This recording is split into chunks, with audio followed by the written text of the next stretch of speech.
America, where everyone has a voice, but too many fail to speak. Too many don't know the foundation of our nation, have never read the Constitution, the Bill of Rights, or the Articles of Confederation, and fail to end up in a voting booth. It's time for change. Welcome to the Voice of Young America with Justin Austin, a platform for young America to voice their ideals and have meaningful dialogue on politics, economics, and social issues. Connect at thevoiceofyoungamerica.org. Now, the host of the Voice of Young America, Justin Austin. Welcome to the Voice of Young America. I'm your star host, Justin Austin. Thank you, ladies and gentlemen, for tuning in to another week of our show. We appreciate all of our listeners and our sponsors as well. And as the intro stated, it's time for change. And I believe we gotten change. I mean, look at 2000 to present politically. Have we gotten change? We had George W. Then we had Barack Obama. Now we have Donald Trump. Talk about change. We had change from 9/11 to the recession to now effigies of presidents going to the extreme to the Syrian situation. Could that be another Afghanistan? Could that be another Iraq? People are wondering, right? Change. But what does change bring? Does that bring something different in the sense of it never been seen before in history? Or does that bring just a new situation of something we've already faced? And then in my men's group, of course, we talk about our faith in Christ, but we also talk about things that go on in this world. We have a group chat where we stay linked. And when the information came out about Syria, some of the gentlemen, posted some of the footage and we had a discussion. And one of the jokes that was made on my part was saying that I'm already reading how to dodge the draft manifestos and manuals, and as a joke. But where do you go with it? How far does it go? Like, really, people are thinking, like young people are thinking, will there be another draft? They go to these extremes because you never know what type of news headline you've seen, which has bolstered your imagination, right? And do I think that we're in another Iraq-Afghanistan situation? I don't think so. But do I know? No, I don't know. I'm just Justin Austin. But there is concern. So it goes back to change, right? We're changing the world every day, and the world is changing, but the problems are changing too, and they're evolving. We're facing the same problems, but it's taking it to a new level. Now, chemical warfare, is that something new? No, it's not something new, but it's almost to the case of genocide, right? So that's why Trump stepped in. Then do we say to ourselves, are we the world police again? Or do we say Syria is an actual threat to America if we don't take that threat seriously? But then they go from saying that, North Korea is the most serious things, but then you got, Kim saying he wants to talk. You still, it's just so interesting, so complex that I think that for a small period of time, for some reason, that the American public or the American media thought that the world had changed in the sense of there be no more evil, because we talk about evil every single day. We talk about the destruction that's done in America and worldwide every day. So much so to where anytime you turn on the news, it's nothing but bad information. And to the point to where you have to become callous to it. They say if you were sensitive to the issues of the day, how could you make it through your day? Everything would bother you, right? So with this change, I think that people have forgotten, like, we've changed as a world where we're not going to be going to another Afghanistan, Iraq situation just because we changed presidents. But we have a military president. We have a president who says he wants to build up the military to make sure that we're strong. And why is this so? Because even though we have change in this world, we don't have a change in the hearts of men. There's still evil guys out there. And with that being said, I bring all of that up to say that I support the president. Are we the world police? No. But things have to be contained on the world scale. If you condone through a lack of action, because inaction is action, people have to understand it. When they say silence is deafening, being quiet can be just as powerful as speaking. Not acting is just as powerful as acting. So with that being said, should we have acted? Because we do have to make a decision in this case, and the world look towards us. I think about Mr. Trump and how he differs from previous presidents, how that changes is there. With Mr. Obama, he didn't see that the strength in the military was necessary. Now, is that because he was a drone president? Because he'd rather go use a drone than an American soldier? That's yet to be discovered what his real policy was. But how I see it is Mr. Trump is a military president. He supports the military. The veterans love him. And that's another thing. To go on a side note, I went to the Trump Club in Largo. I went to their meeting. And just to see this group of people who, of course, are Republicans, good-natured Republicans, but they're Trumpaholics too. And if you would have told me back in 2015 that I'd be going to a Trump club, I would have laughed at you. I seriously would have laughed at you thinking that I'd be going to a Trump club. But I did. I enjoyed it. I heard some of the candidates that's running for office here in the state of Florida. I heard them speak, and it was pretty good. Jay Fant, who's running for Attorney General of Florida, that was one that really stuck out to me. But with that being said, Trump has a lot of supporters, and a lot of those people were there that were veterans. The gentleman that brought me along, who's in my men's group, who's a good friend of mine, Mr. Serini, he brought me along. He's a veteran, and he's 30 years old. Well, I think he's 28 or 29 years old. So with that being said, he has the respect of the military because he's a military president. Mr. Obama, I want to say he had the respect of veterans, but under his leadership, see what happened with the VA hospital. Under his leadership, you see how many veterans did not get services. Under his leadership, you see how many veterans felt like they were called out, how many first responders felt like they were being imposed by the president. Donald Trump, that's one area where he's very strong. And we need that, right? They say you have the mommy problem and the daddy problem when it comes to the president. When they want that fierce and strong hand, like when 9/11 happened, people had the daddy problem, right? They wanted a fierce and strong leader.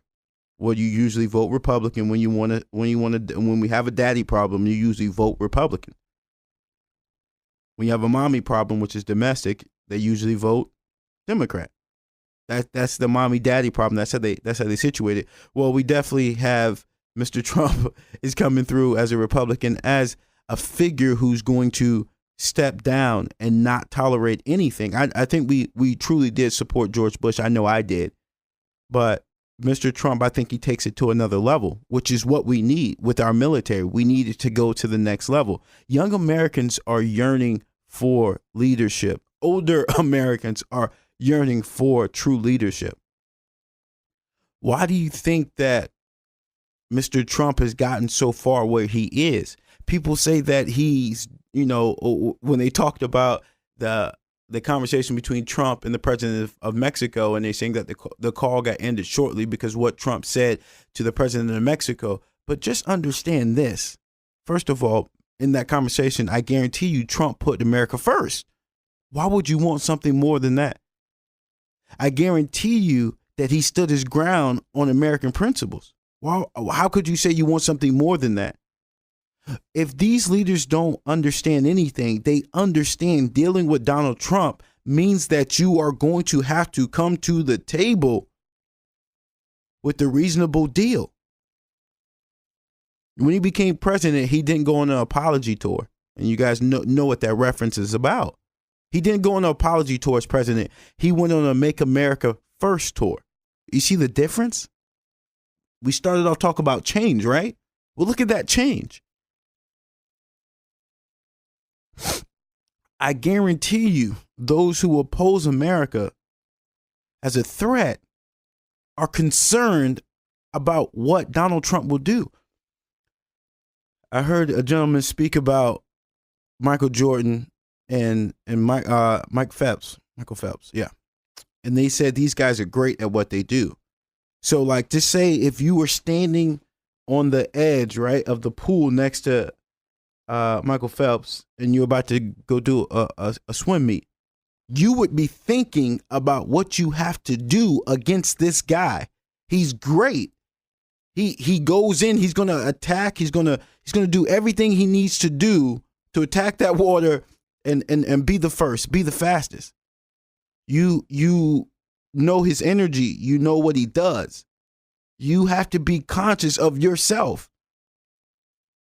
Well, the same thing with Michael Jordan. When you step on the court with Michael, you're conscious that this guy is Michael Jordan.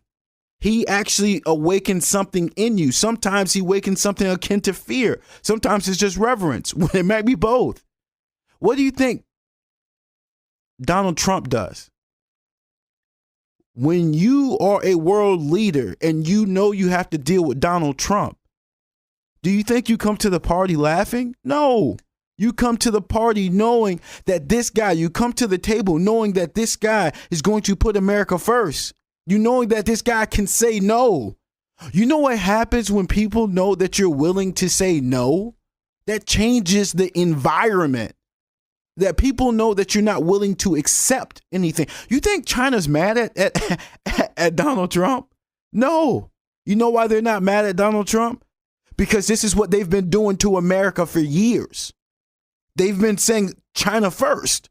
They've been saying we can say no and be okay. China's been doing that to America for decades. So why isn't America doing that to the rest of the world? We have to accept your imports? No, we'll be good without them. Do we have to accept your chemical bombs? No, we can do without them. Do we have to accept UN resolutions? Nope. We can do without them. We can do without the UN. What would the UN do without America?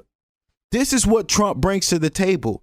He brings the acknowledgement that we are not to be fooled with. We're no longer a pushover country. We're not doing apology tours anymore. That does not occur. If you would have asked me back in 2015, I'm not going to lie. I want to make a confession. I said that Donald Trump wouldn't be president. I said that Donald Trump wouldn't be doing what he's doing now. I eat my words. You hear me? I eat them. He has done what I said he wouldn't do. So I respect that. Not only that, he took the candidate that I had faith in and he made him seem obsolete. And not because not because he had a better plan, but he actually was the better man. Woo! I wouldn't have thought that, but that's what actually occurred. Donald Trump is what America needs to be great again. Donald Trump is willing to say no. Donald Trump is willing to put America first. Donald Trump is willing to kick you out of his cabinet if you don't represent the values that he's doing with his administration. That's character. Not worrying about what the media will say about you. That's character. Not trying to be the friend, but be the leader. That's character. Say what you want about Donald Trump and his past and his infidelities. Yes, he's done them, but he is a leader among men. And that's why he is what he is. Respect what he's doing. I don't care what you think about how he looks, about his past, about whatever. He's the president of the United States, the greatest country in the world. You respect him and you respect the position that he holds because it's in your best interest to do so. I just explained to you why. If you still have any confusion, expatriate yourself to another country or something. This is the voice of Young America. We support Donald Trump. I hope you do too, because if you do, that means you support America. We're going to a commercial break. We'll be right back with you. Justin Austin. You're listening to the voice of Young America with Justin Austin. Connect with Justin online at thevoiceofyoungamerica.org. the voice of young America on AM 860. The Answer. Finding skilled and unskilled tradesmen can be a problem, whether it's temporary or long-term. Rose Employment Solutions handles all of your workers' comp needs while responsibly solving your staffing problems. You make the call, they do it all. 813-644-5037. And for the quality tradesmen in search of career growth, full-time hours, and multiple pay options, call Rose Employment Solutions, 813-644-5037. Learn more at rose-emp.com or just stop by their office, 1020 West Bush Boulevard in Tampa. I'm Justin Austin, host of The Voice of Young America. When it comes to complete auto repair and fast service, check out the pros at AutoLens Center, 1308 East Bush Boulevard in Tampa, providing professional quality work on all American-made and foreign car models. Great pricing on complete auto repair services, oil changes, and brakes. AutoLens Center at 1308 East Bush Boulevard, where experience and good service go a long way. Call 813-764-7891. That's 813-764-7891. AutoLand Center. I'm Justin Austin with The Voya. Do you like the vibe of downtown St. Pete? Wish that was in your neighborhood? Now it is. Check out Cafe 46 in North St. Pete. Great food, beer, and games with an artsy and vibrant atmosphere. Paintings from local artists.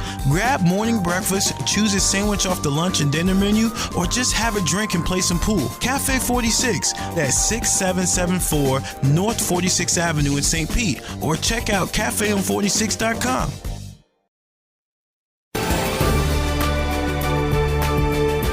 Welcome back to the Voice of Young America with Justin Austin. Connect with Justin by email, thevoyatampabay@gmail.com. Welcome back to the Voice of Young America. I'm your star host, Justin Austin. And let's get into it, the moment of truth. And the truth is that the Middle East is where we experience the greatest threat, not the most, but the greatest threat. And the reason I'm identifying this truth is that one thing that has always controlled men is their faith, their beliefs, their religion. They've controlled countries for centuries, not decades. That would be way too strong, way too short. I mean, if you look at the length of America is only 300 maybe almost 300 years old. But if you can think about the settlers before they even incorporated, I mean, and religious wars has been going on longer than that. And we think about where these threats are coming from and how they're going to manifest themselves in the future. America's already facing a character issue. And then you have people who are of a strong belief that destruction is the only way to manifest the future of their existence or their mission. Fundamentalists are such a threat in the Middle East right now because of the fact that they go from door to door. When they go into when ISIS has taken over an area, they're going from door to door, either assassinating or knighting you. You're either going to be knighted into the fold or you're going to lay down. It's that get down and lay down mentality they talk about in the streets. And when you think about the battle of the mind, that's what they're about. If you are not aligned with their thoughts and values, they will either murder you or they will ostracize you to the point where you don't want to live. But the truth of it is that stop sleeping on what's going on in these countries. The truth of it is that the longer that we try to minimize what's going on, it's going to be a problem. The truth of it is that Syria is an indicator of more things to come. The truth of it is that we need to support our president and be conscious that we are not on the losing side of the war of the minds. When you already have dissension within your country, and then you have enemies who are waging a battle of ideas, and they're able to infiltrate your country amongst that division, then dissension and sedition is only the thing that comes next. We have to tie these things in. Look at some of the homegrown terrorism or domestic terrorism that we're facing. If you look at the motives of these people, they all have some type of manifesto against America or Americans. It's the same thing they're doing in the Middle East, what they're targeting, what they're building up for. Be mindful that this battle that's going on in the Middle East is starting to affect Americans to the point where homegrown terrorism is on a rise. This is the truth. Please do not overlook it. Please, it's dead. It's so serious. We want to give a shout out to our sponsors at Rose Employment Solutions. You make the call, they do it all. Give them a call at 813-644-5037. Now let's get into our next topic, which is our economic piece. I've been thinking about the effects of the whole Facebook scandal, and then thinking about what's next and how is that going to pan out. And then I was doing some business. Some of the things that I do is I work with companies and I do advertising and marketing on their behalf. And some of the things we talk about is how you can use Facebook ads, Twitter ads, Instagram ads. You can use Google ads. You can do all these things to promote your business. And you definitely need a consistent budget to do so, because anytime you advertise, you need to advertise over a matter of months before you see any type of response. Now, some of the time, if you have an immediate direct product, you can see some conversions immediately. But to get that consistent flow of new clients or new customers, you will have to advertise for a while. So then we go about, what are your options, right? And you think about, if you are a company right now trying to either break into the industry, reinvent yourself, or just expand in some way, shape, or form through your marketing, advertising, where do you go? And as I just mentioned, you go to Google, you go to Facebook, you go to Twitter, you go to Instagram. Those are the major places that you go for general business to advertise what you have. Now, of course, you always have, along with social media, you have radio, you have newspaper, you have TV. And those options are still there. But for these smaller business who can't afford these other avenues, social media gives them that direct advertising and marketing platform. We were talking about change when we started off the show. So let's look at the change when it comes to the demographics of business and what we've come to in America. You have to go through these social behemoths to reach your target audience. Social media is more accurate in targeting clients and customers because of the information that's offered by the target audience. The target audience is going to offer their age, their location, their income, their interests, their dislikes, their family, their friends, their network, their employment. I mean, everything. They're gonna tell you about their relationships. People give you so much. So when I was creating a Facebook ad for a client, I was saying, what is your ideal client? And then we went through all these things. You don't get that from print. You don't get that from, you can't get the specifics the way you do. You can get that from TV. You can get that from radio. You can get that from print, but it's not the same way that the internet provides.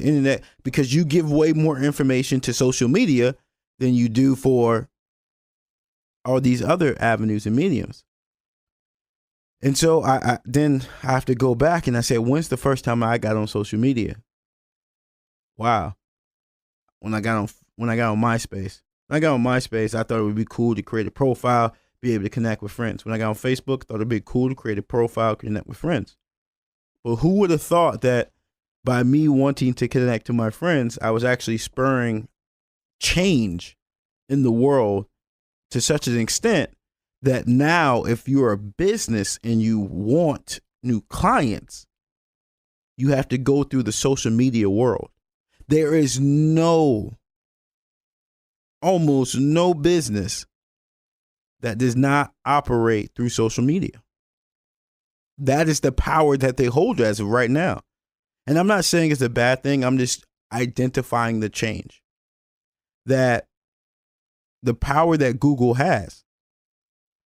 If you're a tow truck company or if you're a mechanic shop, what do you want to do?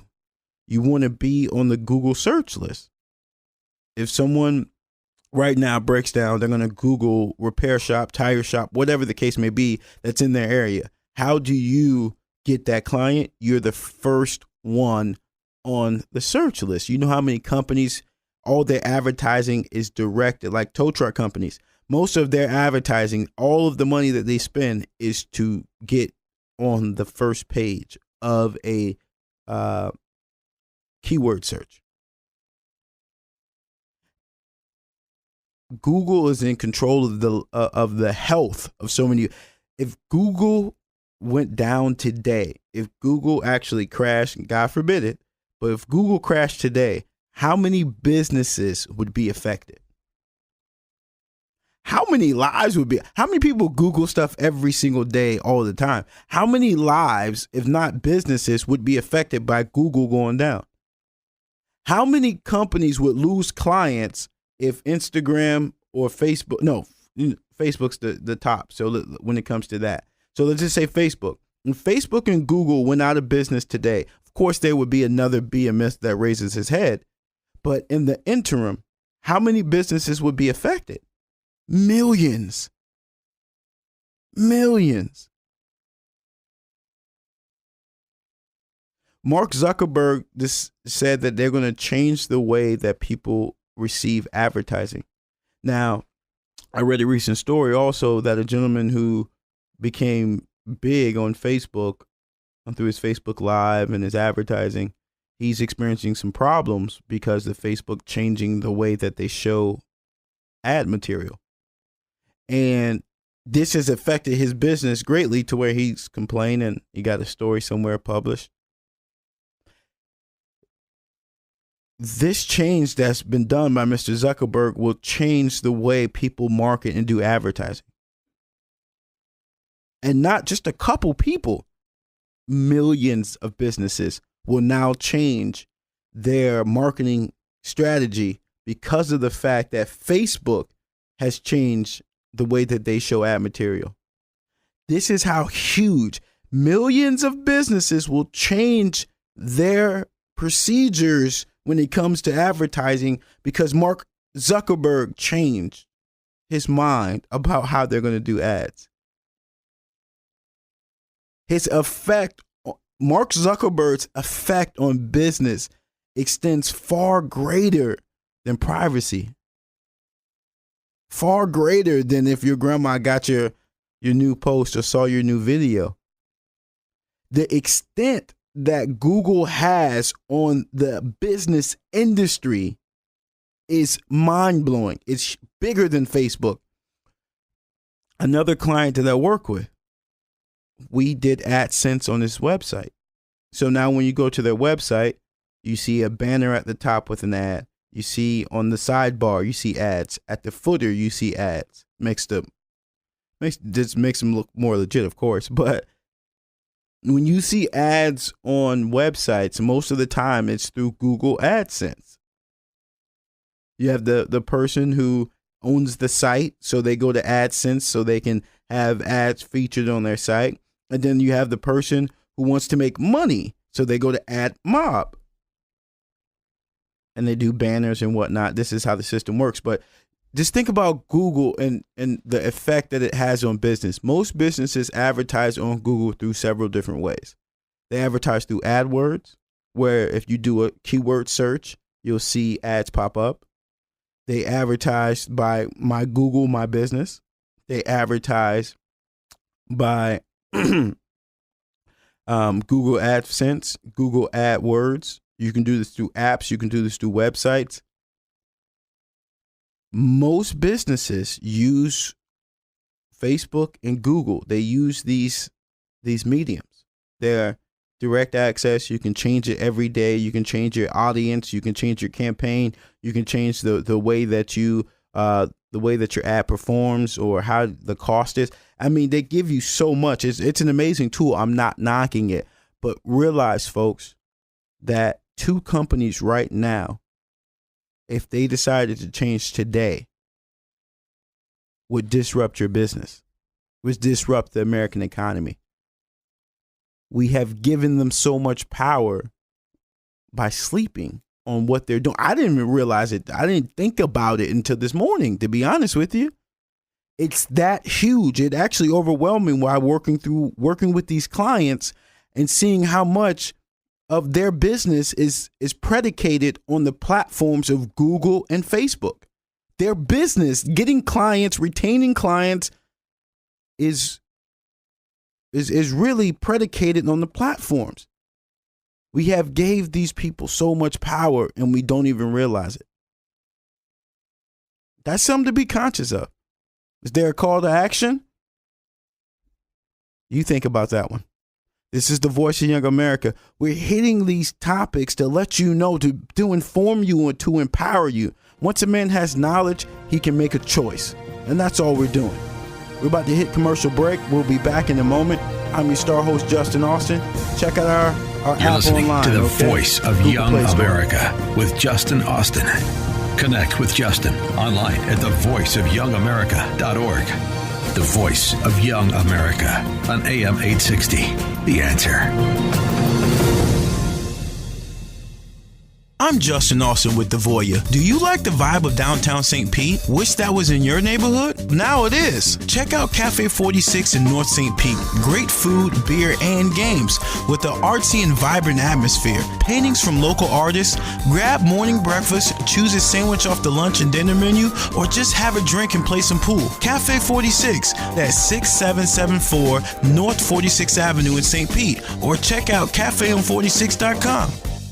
Ladies of Tampa Bay, are you looking for a whole new hairstyle or just want to take your current look from good to glamorous? It's time to call Tiffany. Whether it's highlights, cut, color, curls, or a wedding or special occasion, Tiffany will make your mess a masterpiece. And don't worry, guys, she does men's cuts too. Tiffany's located in North St. Pete. For an appointment, click on tiffdoeshair.com. That's tiffdoeshair.com or call 727-280-3098. tiffdoeshair.com. Finding skilled and unskilled tradesmen can be a problem, whether it's temporary or long-term. Rose Employment Solutions handles all of your workers' comp needs while responsibly solving your staffing problems. You make the call, they do it all. 813-644-5037. And for the quality tradesmen in search of career growth, full-time hours, and multiple pay options, call Rose Employment Solutions, 813-644-5037. Learn more at rose-emp.com or just stop by their office, 1020 West Bush Boulevard in Tampa.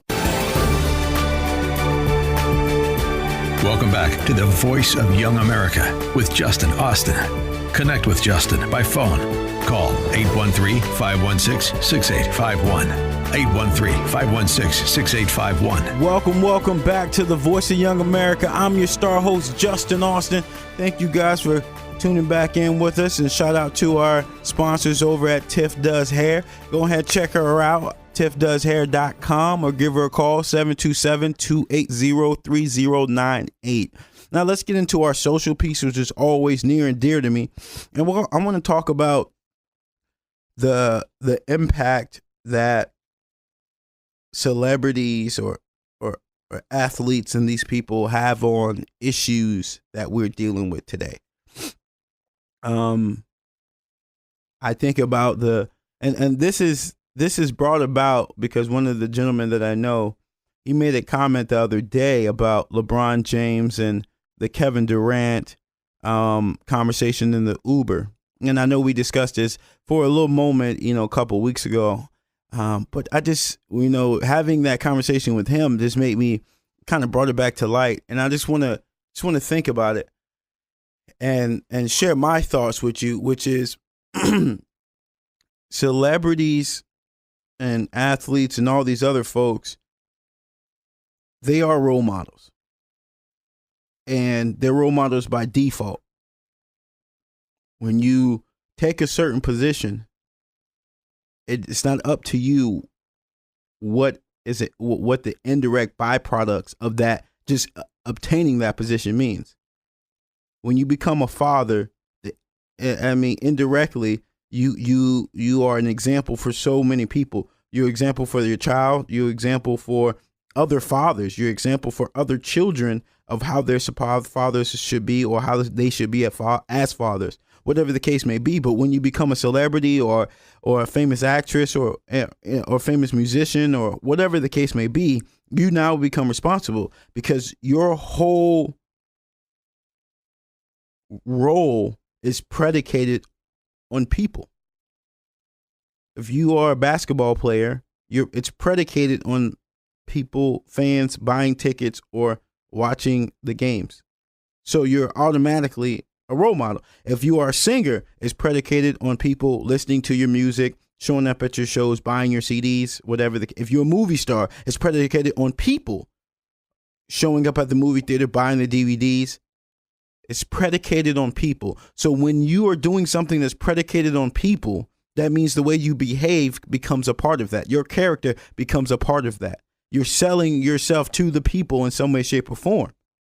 Selling something that is a part of you, whether your acting ability, your singing ability, your physical prowess or ability, you are selling those things along with your character to the people. You don't get to detach your talent from your character. And it would be easy to do so. I heard a Christian song recently, and the guy was saying that, do we really know what faith is anymore? He stated that Kanye West in a song would say, pray for Paris. And then the next song he would say, or the next verse, he would say something about a stripper. So, or he would say Jesus walks. And then the next song, you can't tell me nothing. Making these contradictory. Just think about Tupac. Tupac was a great lyricist. He was a passionate man. He was a leader. He was a lot of things, but he was a contradiction. I mean, we all walk in contradiction, but he was so much so. He said he got Hit 'Em Up or all these other aggressive songs, but then he has Brenda Has a Baby. And then he has, the song about his mama. I mean, these songs, when you hear like Dear Mama, that song still brings tears to my heart. The impact that you have with your craft is attached to your character. And I say all that to say, when LeBron James and Kevin Durant became superstars, they understood that their voice counts. So that's why they sat in that Uber. They did not sit in that Uber as individuals who did not know their impact on the world. They did. They knew that they had an impact, but that's why they were speaking. That's why they were sitting in the back seat. They were ready to share their views. What did they do with that opportunity? I watched the video, and I watched it by myself. I was sitting there, I was silent, and I wanted to make sure I absorbed everything. And when you look back at it, what did they applaud about being American? What did they applaud about the president? How did they encourage? Anyone can get on TV and say George Bush doesn't like black people. But does that mean Kanye West likes black people? Really? Showing up to the award show with a bottle of Cavassier drunk? Or ranting and raving on TV, making yourself look like a fool, like you're having a nervous breakdown? But I digress. So going back to these two gentlemen, what did they speak about? What did they use that platform for? Division against Donald Trump? Division against the wealthy in America? Division among racists? Division among what? What does that mean? We keep thinking that it's okay to have these positions and speak out and not be informed. So anyone who was informed listening to LeBron James and Kevin Durant, you couldn't have been excited about what they said. They didn't build you up. They didn't edify you. They didn't admonish you. They didn't extol you. So what did they do? They added more fuel to the fire of dissension. The same way that when you listen to a Kanye West song, same way when you listen to a Jay-Z song, same way when you listen to Body Like a Back Road from the one dude, I can't even think of his name, but they make beautiful songs, but then they make songs that break you down. They make beautiful music or beautiful movies and things, but they're not living it when it comes to what they're saying. How many actors and actresses in Hollywood supported Hillary Clinton, but what did they have to say about Benghazi? When you heard George Clooney give that very smug interview about how much money they raised for the Democratic Party a couple years ago during the election, did he ever mention what he thought of Benghazi? Did he ever mention what he thought of the private server? No, he didn't. How about Bon Jovi? When did he mention the private server? When did he mention the fact that socialism is going to kill America? When did LeBron James mention the fact that socialism is going to... When did Kevin Durant think about how this redeeming student loans just out of the blue is going to help America? That's what I'm saying. How can you hoot and holler about what these people are saying and they're not hitting issues? They're hitting sound bites. So can I bring LeBron James? Come on the show. Let's talk about the impact of North Korea's nuclear buildup. Let's talk about Vladimir Putin and what he's doing to his people and what his threat is to America. Let's talk about kids not graduating from high school and how you can take your millions to put them through, and not by putting more money in the school system, but I want you to just buy better books. Don't even give kids new shoes.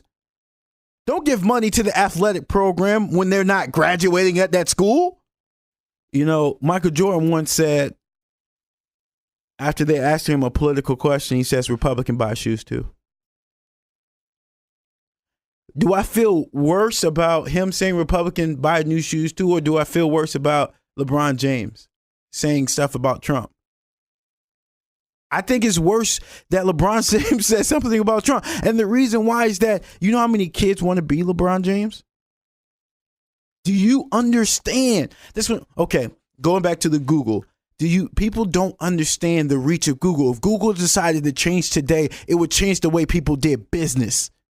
If Apple decided to change today, it would change the way people do. It would change their lives.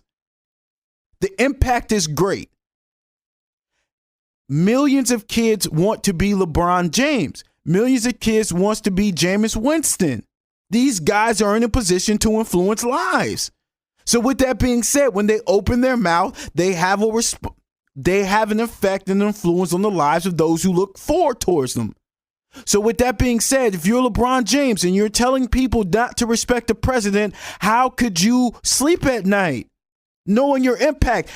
Honor thy craft. Your craft is not just to play basketball. Your craft is you. The way you play basketball is based off the way that you think. The way that you think dictates the way that you act. They all are congruent. You just don't play basketball. You just don't make shoes. You do so much more. So when you have the audacity to open your mouth, honor that craft. Your craft is not just learning how to make free throws. Your craft is learning how to influence minds as well, because you're in such a position that what you do influences the lives of millions of kids. If you know your position is that big, you're more impactful than fathers then. So if you have that impact and you're sitting there talking trash about the president, you have become a loser. You win at the game of basketball, but you lose your soul when it comes to be the character of a man. I don't care how much you give to charity. I don't care how many clothes you put on the backs of anyone. If their mind is not of substance, they perish.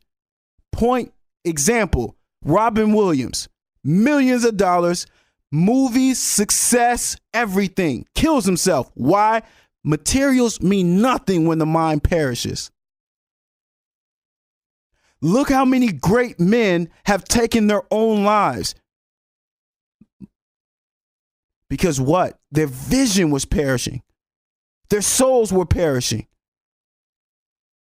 I don't care how many shoes you give to a high school. I don't care how many degrees you help purchase by giving the kids scholarships. If you're not on the side that's going to make them better individuals, make them have stronger spirits, then all that stuff is for naught. Look at it like this, right? Boom. LeBron James was impact. And LeBron, I got to call yacht, bro. I got to. You're in the playoffs right now. But look, though, check this out. This kid has done something phenomenal. They were calling him the king before he even reached the NBA.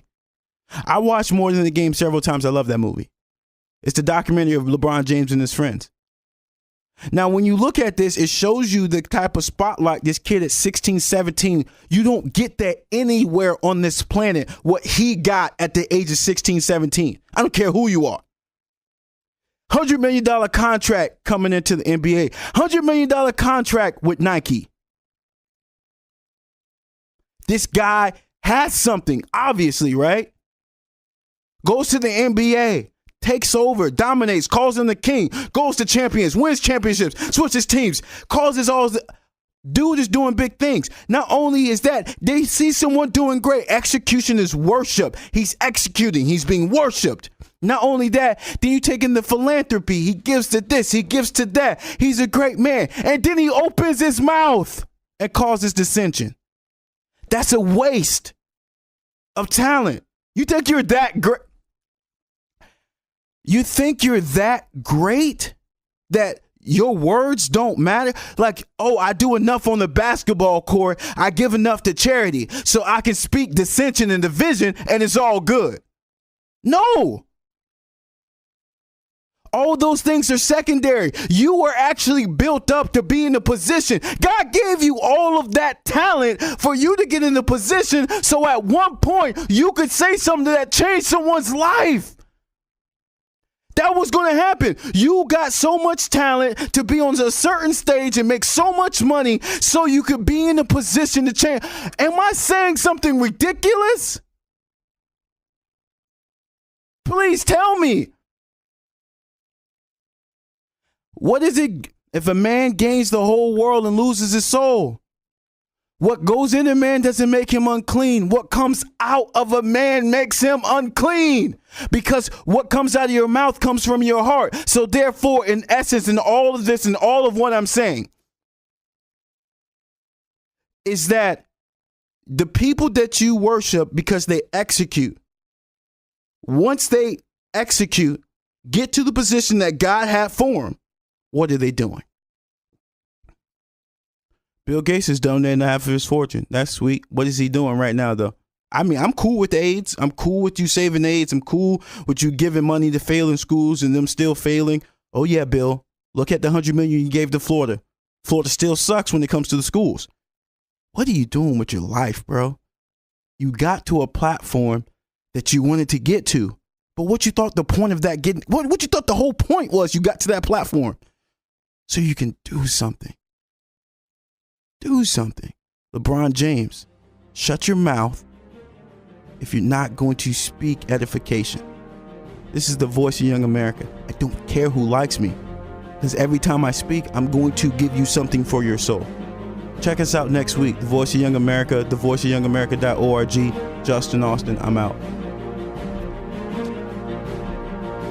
You've been listening to The Voice of Young America with Justin Austin. The Voice of Young America relies on committed Americans like you to stand with us. If you're frustrated with the lack of real information being delivered to the next generation, then support Justin's efforts. Connect on social media, online at thevoiceofyoungamerica.org. Email thevoyatampabay@gmail.com. And be sure to join us next Saturday evening at 6 for The Voice of Young America here on AM 860. The Answer.